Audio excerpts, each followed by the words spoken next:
बिस्मिल्लाहिर्रहमानिर्रहीम अस्सलामु अलैकुम जी। Welcome to another video. I hope you are doing well.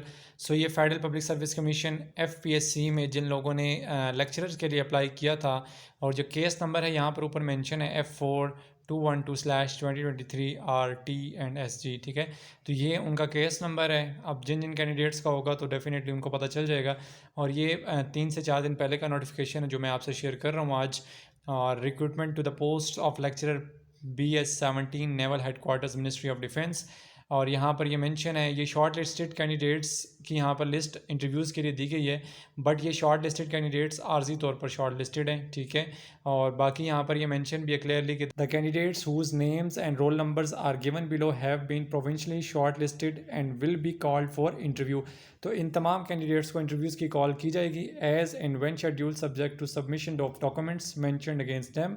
The candidates are also being informed by post. और इन कैंडिडेट्स को जो है इन्फॉर्म कर दिया जाएगा बाय पोस्ट भी, ठीक है। बाय पोस्ट का मतलब यही है कि यहाँ पर आपको आपके जो लेटर्स हैं वो डिस्पैच कर दिए जाएंगे, जो इंटरव्यू लेटर्स हैं, ठीक है। एंड प्लस आपको मैसेज भी FPSC की तरफ से आ जाता है, ठीक है। तो ये यहाँ पर रोल नंबर्स मेंशन है, नेम मेंशन है, डोमिसाइल इसमें मेल फीमेल सब हैं। सबसे पहले यहाँ पर जो कैटेगरी A है जिसमें बिजनेस एडमिनिस्ट्रेशन के लिए जिन कैंडिडेट्स ने, जिन स्टूडेंट्स ने अप्लाई किया था, और इसमें महविश अमजद हैं पंजाब की हैं, और फिर उसके बाद ये मोहतर पता नहीं किरण पंजाब की हैं, फिर उसके बाद तमीना गुल ये बलूचिस्तान की हैं। फिर सेकंड जो कैटेगरी B है यहाँ पर मैथमेटिक्स के कैंडिडेट्स हैं जिसमें दाऊद मसीह हैं पंजाब के, मोहम्मद साबिर पंजाब और मोहम्मद अकबर ख़ान बलूचिस्तान। फिर कैटेगरी C है फ़िज़िक्स के जो स्टूडेंट्स हैं उनकी है, इसका शायद पंजाब है, और उसके बाद समरा पंजाब और इसरार अहमद बलूचिस्तान। फिर उसके बाद ये जो लिस्ट है, ये सेकंड पेज पर जो लिस्ट है, ये list of in eligible rejected candidates. अच्छा, मैं इस हवाले से पहले भी आपको बहुत सारी वीडियोस में बता चुका हूँ कि जो रिजेक्शन की जो मेन बेसिक रीजंस होती हैं वो क्या होती हैं। कि आप सबसे पहले जो एडवर्टाइजमेंट अनाउंस होती है उसको क्लियरली देखा करें, क्योंकि मोस्टली कैंडिडेट्स मुझसे भी क्वेश्चन ये पूछते हैं। हालांकि एक चीज़ क्लियरली वहाँ पर मेंशन होती है कि ये मतलब आपकी एज सपोज कर लें कि वहाँ पर एज मेंशन होती है कि यहाँ से यहाँ तक अगर आपकी एज है क्लोजिंग डेट तक, देन आप इसमें अप्लाई करें। अगर आपकी एज इससे ज़्यादा होगी तो डेफिनेटली आपको इंटरटेन नहीं किया जाएगा। और मोस्टली ऐसे होता है, ये भी लिखा होता है कि आपके पास फ़लाँ डिग्री होनी चाहिए, सपोज़ मास्टर्स किसी भी सब्जेक्ट के अंदर होना चाहिए। तो अब मोस्टली कैंडिडेट्स हैं वो क्या करते हैं, अब उन्होंने मास्टर्स मतलब बेशक हो सकता है पेपर दिए होंगे, अब उनके माइंड में ये चीज़ चल रही होती है कि 2 महीने बाद या महीने के बाद हमारा रिजल्ट आ जाएगा और टेस्ट तो वैसे भी लेट होगा, तो अभी हम अप्लाई कर देते हैं। फिर मोस्टली ऐसे कैंडिडेट्स होते हैं जहाँ पर मेंशन होता है B.Ed मस्ट है, बट फिर भी अप्लाई कर देते हैं, कोई बात नहीं, मतलब तुक्के लगाने की कोशिश कर रहे होते हैं जुगाड़ लग जाए। ऐसा नहीं होता, वो आपकी फ़ीस जो है ना वो वेस्ट जाती है, ठीक है। वो जैसी एक चीज़ भी वहाँ पर मतलब अगर आपने उनके अकॉर्डिंग जिस तरह उन्होंने जो उनकी रिक्वायरमेंट्स थी उसके अकॉर्डिंग कोई एक चीज़ भी नहीं है तो उसी टाइम रिजेक्शन लिस्ट में डाल देते हैं। अब ये कोई कैंडिडेट हैं बिज़नेस एडमिनिस्ट्रेशन की हैं, ठीक है, और रहीला इनका नाम है, बलूचिस्तान से इनका ताल्लुक़ है। और यहाँ पर देखिए इन्होंने रीज़न ऑफ रिजेक्शन लिखी हुई है कि ओवर एज बाई 3 ईयर्स, यानी कि 3 साल मतलब इनकी एज ज़्यादा है। अब एक दिन भी ज़्यादा हो तब भी वो आपको इंटरटेन नहीं करते।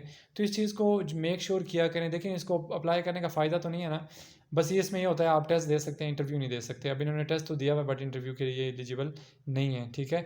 तो इस चीज़ को आप जो है मेक श्योर किया करें। फिर उसके बाद यहाँ नीचे आ जाएँ तो यहाँ पर लिखा है फेल्ड लो मेरिट कैंडिडेट्स। अब जो कैंडिडेट्स जो हैं वो मेरिट पर नहीं आ सके, जो फेल हो गए हैं, जो इन्होंने टेस्ट दिया था उसमें जो फेल हुए हैं, वो यहाँ पर मेंशन है द रिमेनिंग कैंडिडेट्स, जो इसके अलावा जितने भी कैंडिडेट्स हैं in the subject cities case are fail और low in order of merit on the basis of written screening test. जो उन्होंने रिटन टेस्ट दिया था उसमें वो मतलब क्वालिफाई नहीं कर सके, या उसको मतलब जो उनका मेरिट उन्होंने बनाया है जिसमें ये जितने भी कैंडिडेट्स फॉल कर रहे हैं, आई गेस 5-6 सीटें होंगी एक एक सब्जेक्ट की, या 4-5 सीटें होंगी एक एक सब्जेक्ट की। तो उस हवाले से फिर डेफिनेटली जो अब ये जो टॉप ऑफ द लिस्ट जो कैंडिडेट्स थे उन्होंने यहाँ से उनको इंटरव्यूज़ के लिए चुन लिया, और बाकी जितने कैंडिडेट्स थे वो फेल ही कंसिडर होंगे। फिर वैसे फेल पास वाली कोई पॉलिसी नहीं होती, जो भी आपके जॉब के टेस्ट होते हैं, बट डेफिनेटली जब 2 से 4 लोगों को उन्होंने हायर करना है, 2-4 सीटें ही हैं, बट उसमें जो top of the list candidates होंगे या टॉप ऑफ द लिस्ट जिनके मार्क्स होंगे तो डेफिनेटली वो उन्हीं को कंसिडर करेंगे, बाकियों को फेल कंसिडर करेंगे।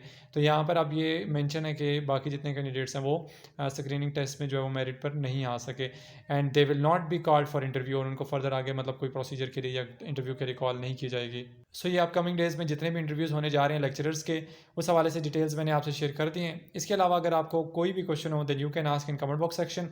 नेक्स्ट वीडियो तक के लिए अपना बहुत सारा ख्याल रखिएगा, दुआओं में याद रखिएगा। अल्लाह हाफिज़।